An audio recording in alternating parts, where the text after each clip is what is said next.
Maluku Bicara N25 mengupas tuntas berbagai fenomena dan permasalahan secara kontekstual dari berbagai perspektif kekinian, serta menjadi sarana informasi yang berbeda dalam pengkajian berbagai isu serta opini publik yang terjadi di Maluku. Menghadirkan narasumber yang berkompeten dan terpercaya dan menjadi pilihan publik untuk disimak. Saya Ongele Kipio di Maluku Bicara N25. Assalamualaikum warahmatullahi wabarakatuh. Salam sejahtera untuk kita semua. Berjumpa lagi bersama saya Ongele Kipio di Maluku Bicara N25. Pada pemilihan legislatif 2019 lalu, Partai Gerakan Indonesia Raya atau Gerindra berhasil mempertahankan 4 kursi di DPRD Kota Ambon dengan akumulasi suara partai mencapai 18.000 sekian suara. Capaian ini menempatkan Partai Gerindra Kota Ambon sebagai pemenang ketiga pada pemilihan legislatif 2019. Dan alhasil, Partai Gerindra pun mampu mempertahankan posisi Wakil Ketua 2 DPRD Kota Ambon untuk periode 2019-2024. Pada pemilihan legislatif 2024, apakah Partai Gerindra Kota Ambon mampu mempertahankan prestasinya atau malah sebaliknya? Olehnya itu kita akan berdialog, berdiskusi langsung dengan Sekretaris DPC Partai Gerindra Kota Ambon, Pak Rustam Latupono SPI. Pak, selamat datang Pak di Maluku Bicara N25. Terima kasih.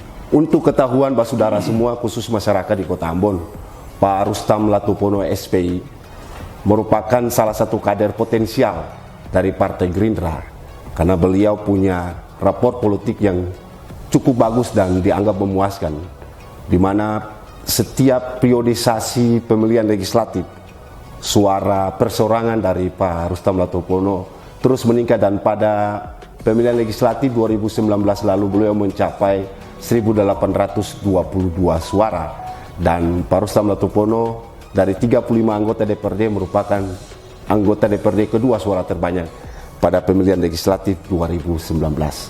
Kita langsung berdialog dengan Pak Rustam Latupono. Pak Rustam, pemilihan legislatif 2024 nanti Pak, apa yang menjadi target Partai Gerindra? Ya, saya kira kita realistis lah bahwa pada pemilu 2024 nanti ada tambahan partai baru. Dengan demikian kita di partai sudah bersepakat minimal kita mempertahankan gelar dengan 4 kursi, dan dengan komposisi caleg yang sudah kita rekrut tidak menutup kemungkinan peluang menambah kursi itu ada di 2 dapil, yaitu di dapil Nusa Niwe maupun di dapil Teluk Ambon Baguala. Jadi kita punya komposisi caleg yang sementara didaftarkan itu cukup memberi peluang untuk kita bisa menambah kursi. Jadi target kita tidak muluk-muluk lah, minimal 4 kursi, maksimal 5-6 kursi. Jadi target itu tidak serta-merta kita tetapkan begitu saja, tapi berbagai indikator yang kita buat. Yang pertama, struktur partai dari tingkat ranting PAC itu solid. Kemudian semua sudah bersepakat untuk bekerja memenangkan pileg pada tingkat kota, kemudian tetap mempertahankan kursi DPR Provinsi Maluku Dapil Kota Ambon dan DPR RI Dapil Maluku. Itu yang komitmen bersama kita, yang kita tekad bulat untuk keberhasilan di 2024 bisa kita raih bersama.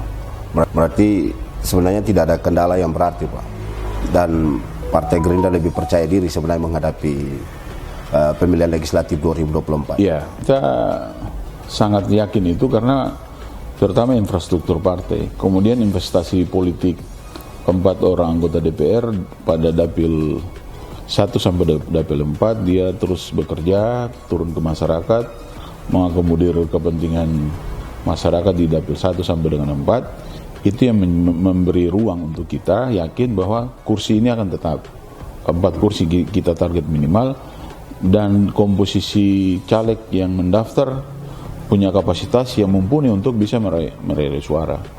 Karena caleg-caleg yang mendaftar ini setelah kita cross check di lapangan merupakan tokoh-tokoh yang cukup dikenal di daerahnya masing-masing, dan penyebaran caleg di semua daerah pemilihan itu menjadi kita yakin kita bisa meraih tambahan kursi di dapil yang tadi saya sampaikan, dapil Nusa Indah dengan Baguala dan Teluk Ambon.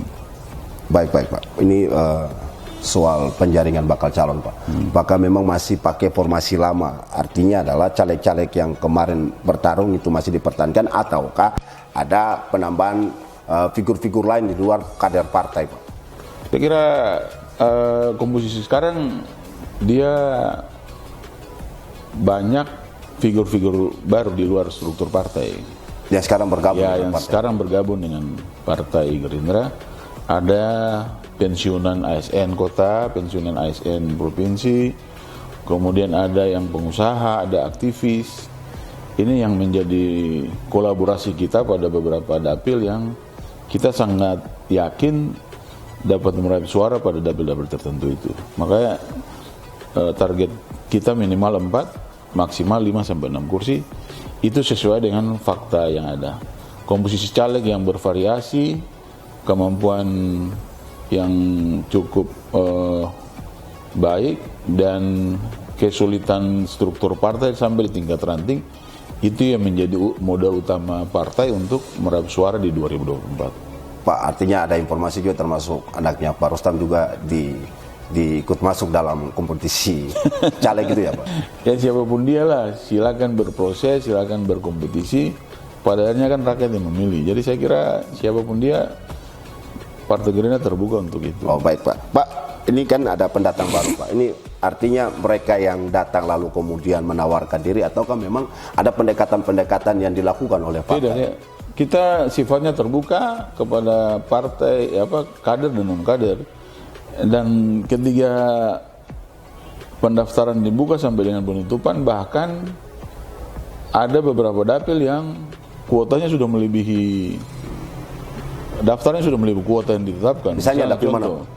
Dapil Nusa Indah, dari 9 kursi yang ditetapkan itu daftarnya sudah 14 orang.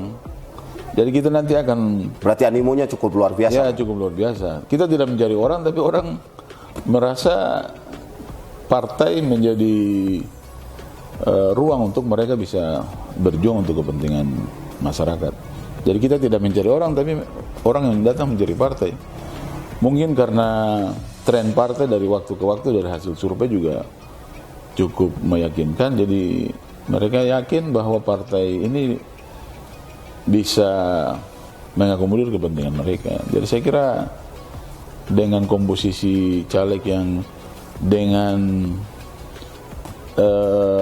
tidak ada ajakan lalu mereka daftar sendiri, itu berarti animo caleg kepada partai cukup besar. Pak, lalu bagaimana partai memutuskan apakah dengan meludaknya caleg yang mendaftar di satu dapil berarti harus disurvei atau dilakukan apa supaya bisa pada akhirnya ketika didorong mereka betul-betul potensial? Ya, saya kira kan pasti ada yang indikator-indikator. Misalnya keterwakilan wilayah, kemudian ketokohan caleg di daerah mereka. Jadi partai akan melakukan semacam identifikasi terselubung lah. Allah. Jadi ketika kita mengambil keputusan itu betul-betul dia terukur dalam menentukan daftar caleg yang akan meraih suara di masyarakat. Jadi kita tidak asal-asalan lah. Ketika daftar lalu mengakomodir like dan dislike, tidak. Tapi ada kriteria terukur yang akan kita ambil agar betul-betul daftar caleg yang kita ikutkan nanti itu betul-betul bisa meraih suara yang signifikan dari daerah-daerah yang mereka wakili. Oh baik Pak. Pak, untuk Pak sendiri masih tetap bertarung di Dapil Serima 2 ataukah ada upaya lompat ke provinsi, atau ini kan yang menjadi tanda tanya masyarakat Kota Ambon saat ini? Sosok Pak Rustam Latopono sebenarnya 2024 mau kemana gitu? Saya kira mengabdi di mana saja ya itu biasa lah. Tapi bagi saya belum berniat ke provinsi lah. Saya masih tetap di kota karena Ini soal pengawalan suara dan kursi. ya saya kira demikian juga lah. Ada pertimbangan-pertimbangan dari partai yang dikalkulasi ketika saya harus ke provinsi, biasanya dapil kita bisa kosong. Ya, setuju. Jadi untuk mengamankan kepentingan partai, perintah partai saya masih tetap di dapil Ambon 2 atau Sirima 2 untuk ke DPRD Kota Ambon. Baik, Pak, ini pertanyaan sedikit berat, Pak. Kita tahu semua, publik tahu bahwa beberapa waktu lalu terjadi perubahan struktural di DPC, di mana pergantian ketua DPC dari Pak Pilato Melisa ke Pak Joni Watimena, dan ada pemikiran masyarakat bahwa itu juga cukup mengganggu sebenarnya. Kalau menurut Pak, dengan adanya pergeseran itu apakah berpengaruh juga terhadap Partai Gerindra dalam proses di pemilihan legislatif 2024, Pak? Saya kira dinamika berpartai itu hal yang biasa lah. Jadi kalau hari ini partai tidak menugaskan saya sebagai ketua partai, ya nggak ada masalah. Kita tegak lurus, kita tetap patuh dan taat terhadap semua keputusan partai politik. Jadi selaku kader, saya tidak terlalu terganggu. Partai ini adalah partai kader, jadi tumbuh satu, hilang satu, tumbuh 1000, dan pengkaderan kita cukup efektif dari PAC, ranting sampai DPC. Kita tetap satu komando apapun keputusan partai, dan saya kira hari ini partai yang cukup siap dan cukup solid untuk menghadapi Pileg dan Pilpres 2024 adalah Partai Gerindra. Oh baik, Pak, ini terakhir, Pak. Dalam semangat HUT Gerindra ke-15 di 2023 ini, Pak, apa yang ingin Pak sampaikan kepada kader dan pengurus partai?